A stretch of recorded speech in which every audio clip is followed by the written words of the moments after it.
जल आदि ब्रह्मा ऋषभ देव भगवान की जय।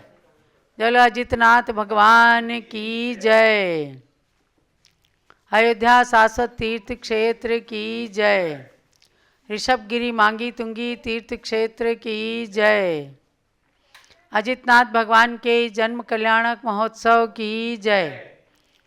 परम पूज्य गणिनी प्रमुख श्री ज्ञानमती माता जी की जय। भव्यात्माओं, आज है माघ शुक्ला दशमी की पावन तिथि, जब आज से 9 साल पहले 108 फुट के भगवान ऋषभ देव का महापंच कल्याणक मांगी तुंगी तीर्थ पर संपन्न हुआ। ऋषभगिरी पर्वत पर आज उनका प्रतिष्ठापना दिवस था। इस अवसर पर अयोध्या के भगवान ऋषभ देव का अभिषेक हुआ। उनके पाषाण से निर्मित भगवान ऋषभ देव की प्रतिमा का भी अभिषेक हुआ और उसके साथ साथ आज प्रातःकाल 9 बजे अयोध्या में निर्माणाधीन भगवान ऋषभ देव के 101 पुत्र भगवान के जिन मंदिर के अंदर मूल वेदी का शिलान्यास कार्यक्रम संपन्न हुआ। संघपति अनिल कुमार जी जैन, जिनकी ओर से उस जिन मंदिर का निर्माण हो रहा है, शीघ्र ही उसमें 101 भगवान विराजमान होने वाले हैं। उस वेदी का शिलान्यास कार्यक्रम स्वामी जी ने अनिल जी के हाथों से और इंजीनियर गुणसागर जी के द्वारा संपन्न कराया। प्रतिष्ठाचार्य विजय कुमार जी ने संपूर्ण विधि विधान के साथ पूज्य गणनी प्रमुख श्री ज्ञानमती माता के संग सानिध्य में उस कार्यक्रम को संपन्न कराया और उसके पश्चात अभी भगवान अजितनाथ का सुमेरु पर्वत की पांडुक शिला पर जन्माभिषेक कार्यक्रम संपन्न हुआ है। इन सब कार्यक्रमों की झलकियां आप देख रहे हैं।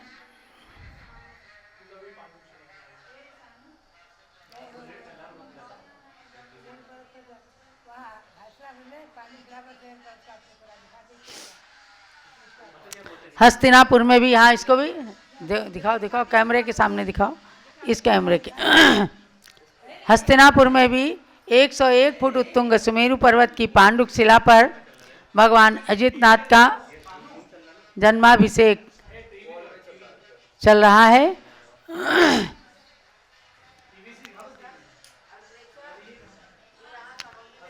भगवान अजितनाथ का जन्म अयोध्या में ही हुआ और अयोध्या में भगवान के 4 कल्याणक हुए। आज ये विशेष दिवस रहा कि जब अयोध्या में पूज्य माता के सानिध्य में अजितनाथ भगवान का कार्यक्रम मनाया गया। ये शिलान्यास का कार्यक्रम जो 101 भगवान की वेदी का, मूल वेदी का शिलान्यास हुआ, उस कार्यक्रम की झलकियाँ पूज्य माता अपने हाथों से स्वयं वहाँ विनायक यंत्र की स्थापना कर रही हैं और ये युग युग तक भगवान ऋषभ देव और उनके पुत्रों के त्याग तपस्या की कहानी ये जिन मंदिर कहता रहेगा। ऐसे इतिहास को दिग्दर्शन कराने वाले अनेक मंदिरों का निर्माण अयोध्या की धरती पर हो रहा है, जो आने वाले यात्रियों को निश्चित रूप से इतिहास बताएगा। पांडुक शिला पर भगवान अजितनाथ का जन्माभिषेक।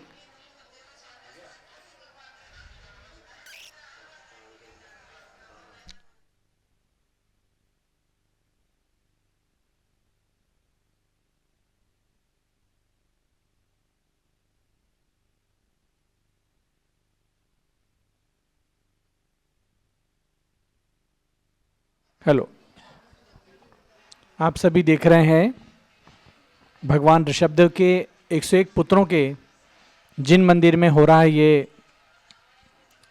शिला पूजन। आज माघ शुक्ला दशमी आज की शुभ तिथि में एक विशाल जिन मंदिर जो आने वाले सैकड़ों पीढ़ियों तक, सदियों तक जैनेतर समाज को आने वाले भक्तों को दिग्दर्शन करेगा, भक्ति का, पुण्य का और सम्यक दर्शन का पाठ पढ़ाएगा। ऐसा जिन मंदिर विश्व का पहला जिन मंदिर है जहां तीर्थंकरों की प्रतिमाएं तो हम देश और दुनिया में सब दूर देखते हैं, लेकिन तीर्थंकरों के पुत्रों की प्रतिमाओं की पूजा आराधना करने का अवसर आपको प्राप्त होगा।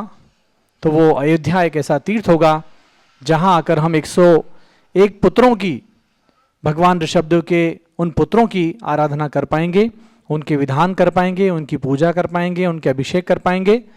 तो पुत्रों के जिन मंदिर का, जिन्होंने उसी भाव से दीक्षा लेकर के मोक्ष प्राप्त किया, ऐसे महान पुत्र का होना भी हम सब के लिए, जैन समाज के लिए, जैन संस्कृति के लिए गौरवमय है कि ऋषभदेव भगवान के ऐसे पुत्र हुए जिन्होंने उसी भाव से मोक्ष को प्राप्त किया, दीक्षा ग्रहण की और मोक्ष प्राप्त किया। आज ऐसे जिन मंदिर का श्री अनिल कुमार जी जैन, जो कमल मंदिर पीठविहार दिल्ली से हम सब के बीच में स्वयं दिख रहे हैं, साथ में इंजीनियर श्री गुणसागर जी जैन, जो अहर्निश अपने ज्ञान का उपयोग तीर्थों के विकास के लिए, पूज्य माता जी के सभी तीर्थों के लिए करते हैं।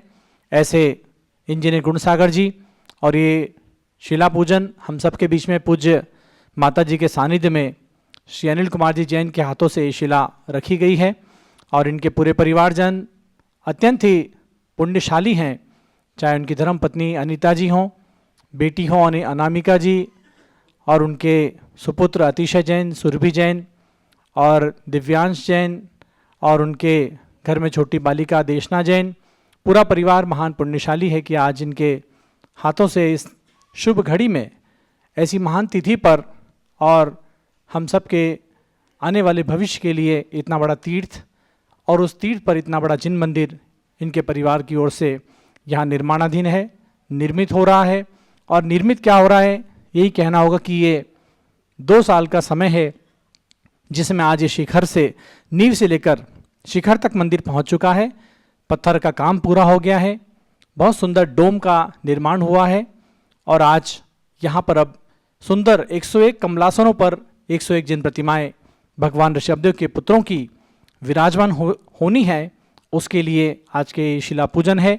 अब यहाँ पर सुंदर नाल लगाई जाएंगी कमल की, और उसके ऊपर कमलासन विराजमान करके, और कमलासन पर पूरे 101 पुत्रों की जिन प्रतिमाएं यहाँ पर विराजमान होंगी, और वो 101 पुत्र जिन्होंने उसी भाव से मोक्ष प्राप्त करके हमारे देश को, संसार को, आज के पुत्रों को भी एक मार्गदर्शन दिया है, दिशा दी है कि जीवन में धर्म करना है तो ऐसी तीव्रता से करना है कि हम सब के सामने मोक्ष जैसी चीज़ भी उसी भाव में संभव हो जाए।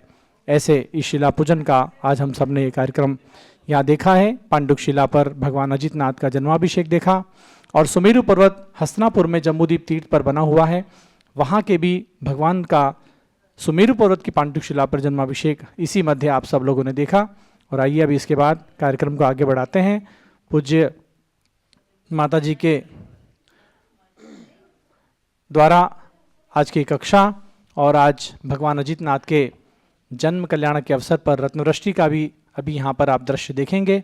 अनिल कुमार जी, इंजीनियर गुणसागर जी यहाँ पर रत्न लेकर के, रत्नवृष्टि करके हम सबके बीच में आज भगवान अजितनाथ के जन्म की खुशियाँ मनाएंगे। धन कुबेर का आज वो प्रद प्राप्त करके अपने जीवन को धन्य करेंगे।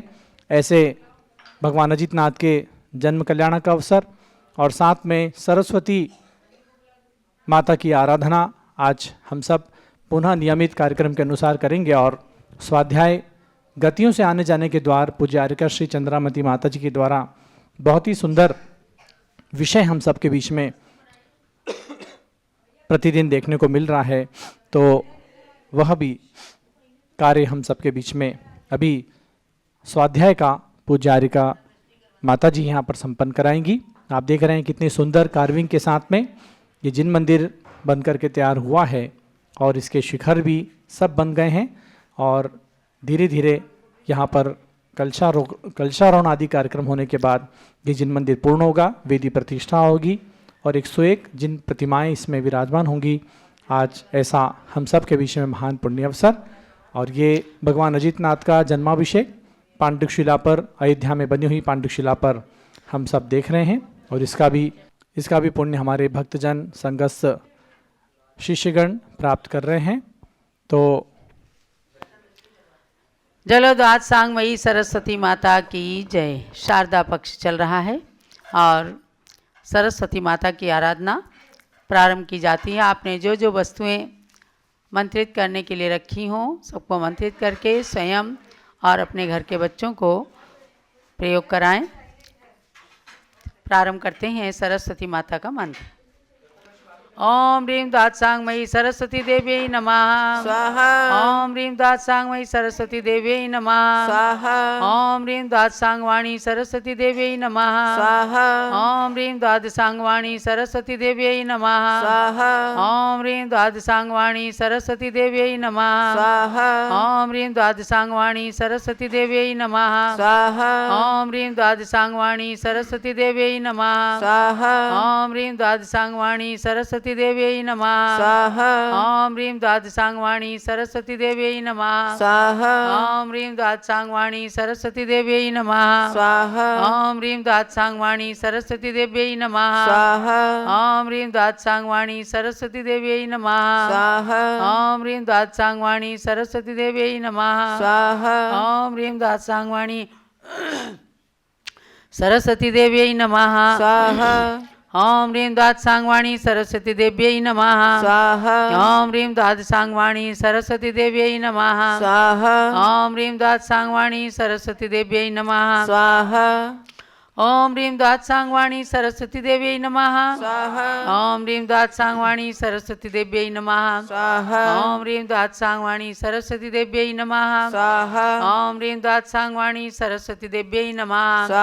ओम ह्रीं द्वादशांगवाणी सरस्वती देव्यै नमः स्वाहा। ओम ह्रीं द्वादशांगवाणी सरस्वती देव्यै नमः स्वाहा। ओम ह्रीं द्वादशांगवाणी सरस्वती देव्यै नमः स्वाहा। ओम ह्रीं द्वादशांगवाणी सरस्वती देव्यै नमः स्वाहा। ओम ह्रीं द्वादशांगवाणी सरस्वती देव्यै नमः स्वाहा।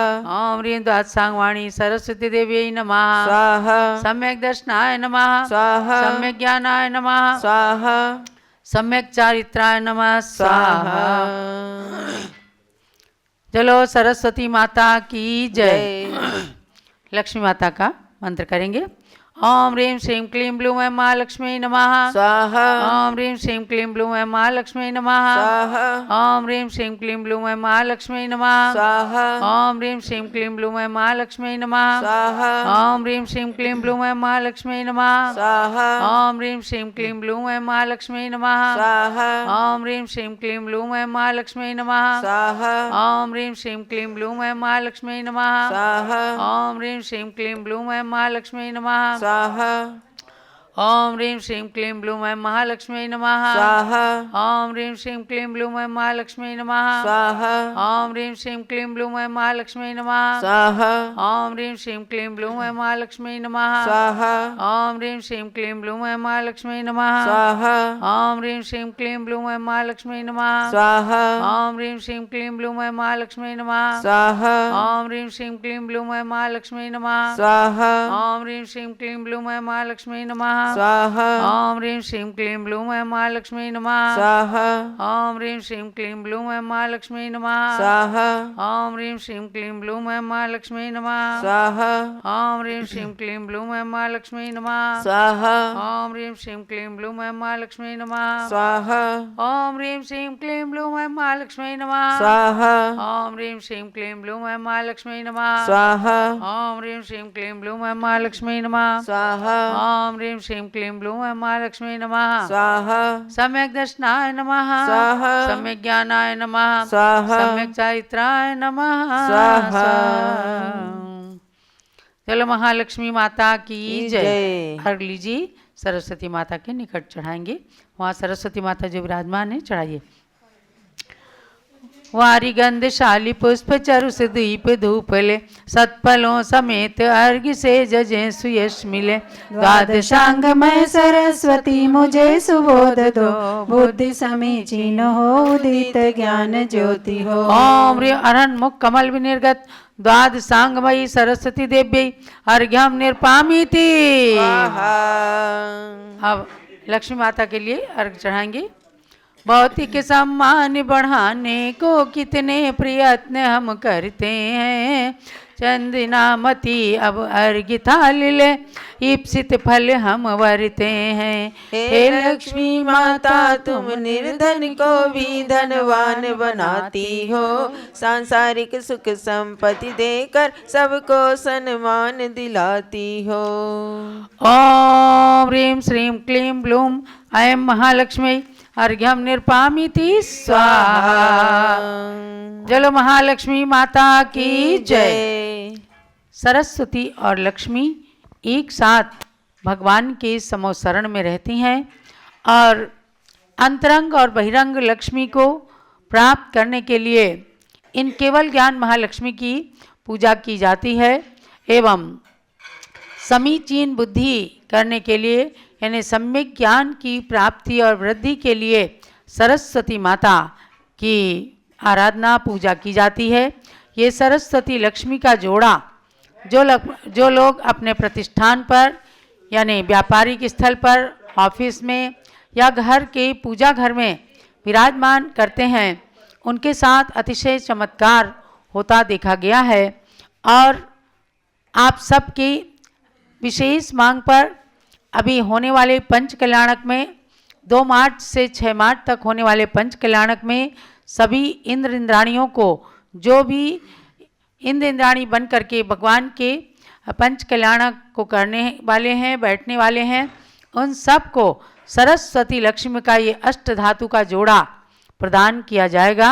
सभी लोग बहुत ही श्रद्धा के साथ ले जा कर के और उस जोड़े को अपने पूजा घर में रखिएगा। फिर देखना कि आपके साथ कैसे कैसे चमत्कार होते हैं। तो अब भगवान अजितनाथ के जन्म कल्याण के उपलक्ष्य में रत्नवृष्टि कीजिए। संघपति अनिल कुमार जी और इंजीनियर गुण सागर जी करें, जीवन प्रकाश जी का। ओम ह्रीं माघ शुक्ला दशमी तिथौ अयोध्या नगर्याम श्री अजितनाथ भगवान जन्म कल्याणक अवसरे हे धन कुबेर आगच्छ आगच्छ रत्न वृष्टिम कुरु कुरु स्वाहा। बोलो अजितनाथ भगवान की जय। भगवान के जन्म कल्याणक महोत्सव की जय। ये आज के धार्मिक आयोजन संपन्न हुए हैं। सबको ध्यान रखना है कि पूज्य गणिनी प्रमुख श्री ज्ञानमती माता का कल अयोध्या से रतनपुरी तीर्थ, जो अयोध्या से कुल 28 किलोमीटर दूरी पर है, वहाँ के लिए संघ के साथ विहार होने वाला है। क्योंकि 10 फरवरी को भगवान धर्मनाथ का माघ शुक्ला त्रयोदशी जो 10 फरवरी को आ रही है, उस दिन जन्म और तप कल्याणक है। वार्षिक उत्सव, वार्षिक रथ यात्रा का कार्यक्रम प्रतिवर्ष होता है।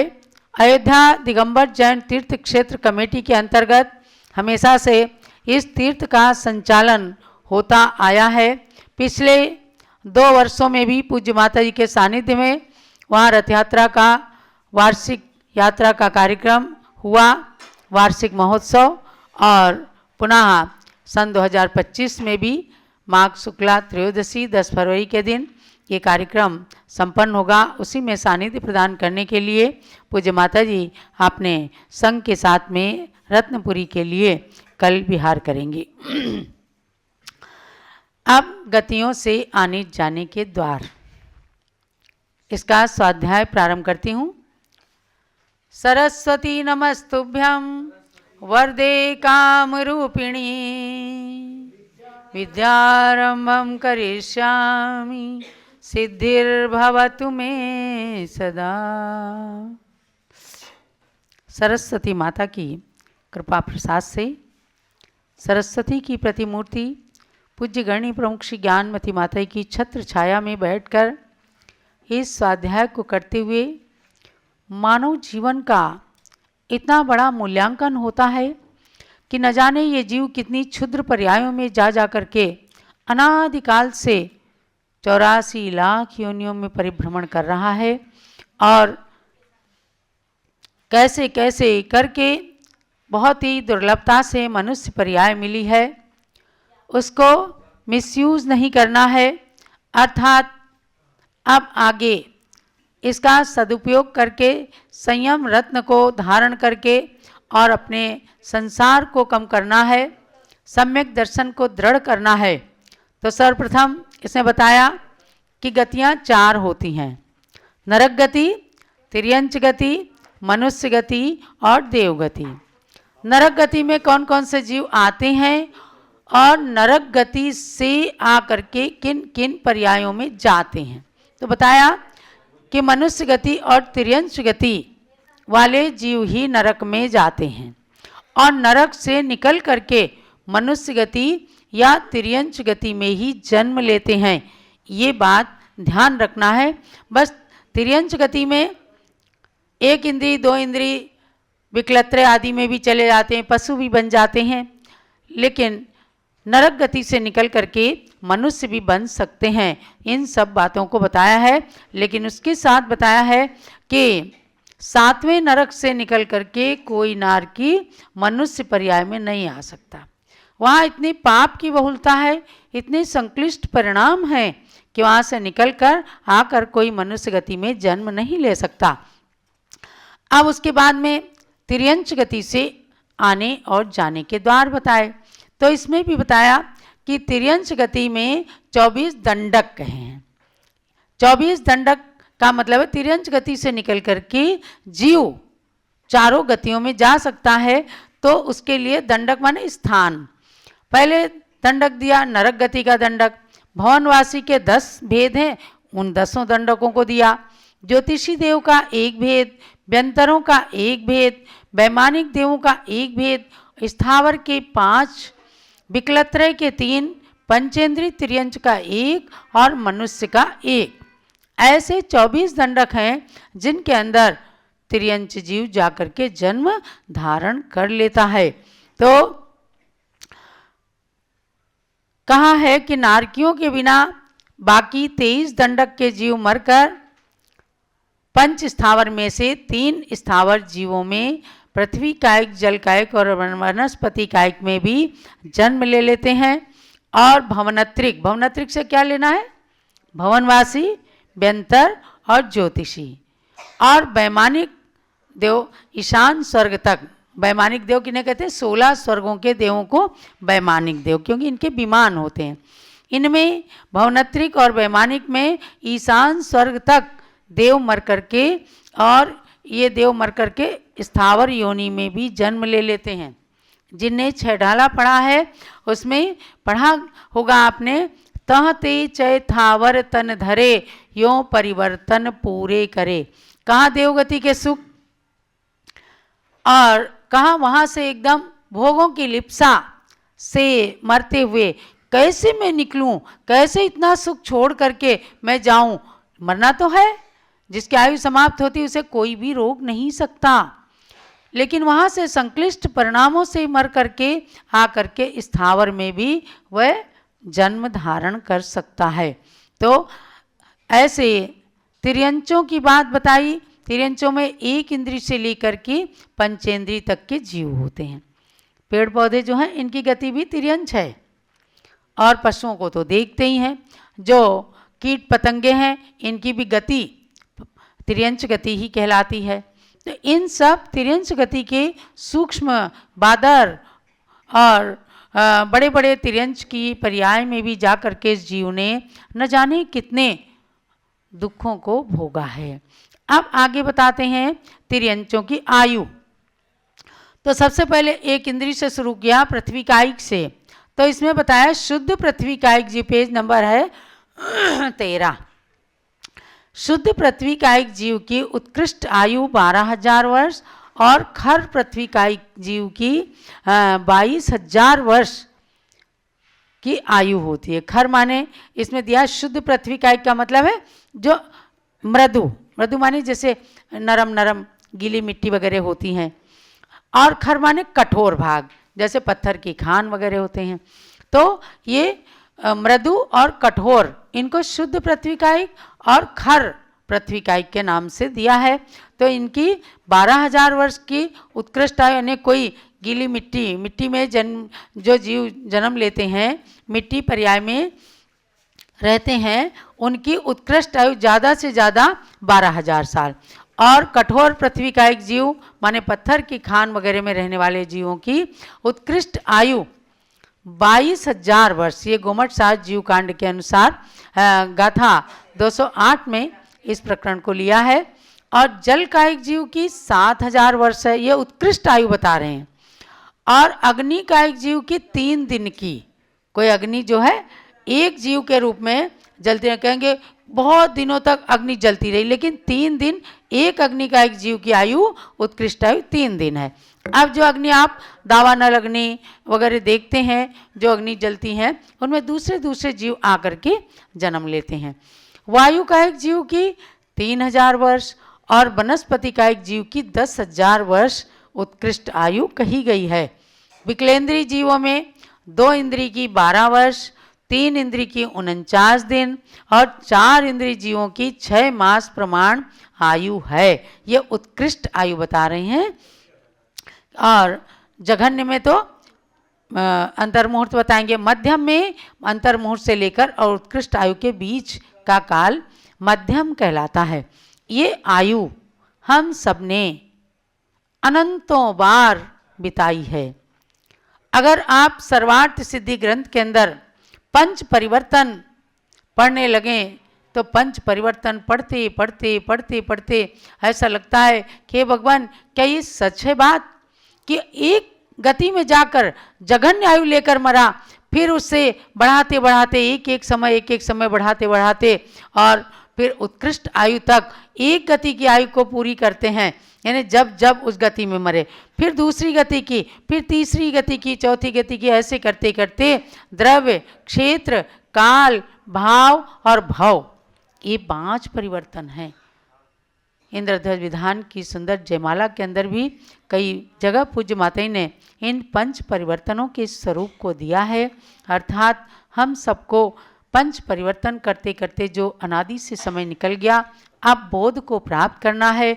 छोटी छोटी बातों में आकर अपने मनों को कलुषित ना करके और मानव जीवन का सदुपयोग करते हुए गुरु की शरण लेकर अपने सम्यक दर्शन को दृढ़ रखना है।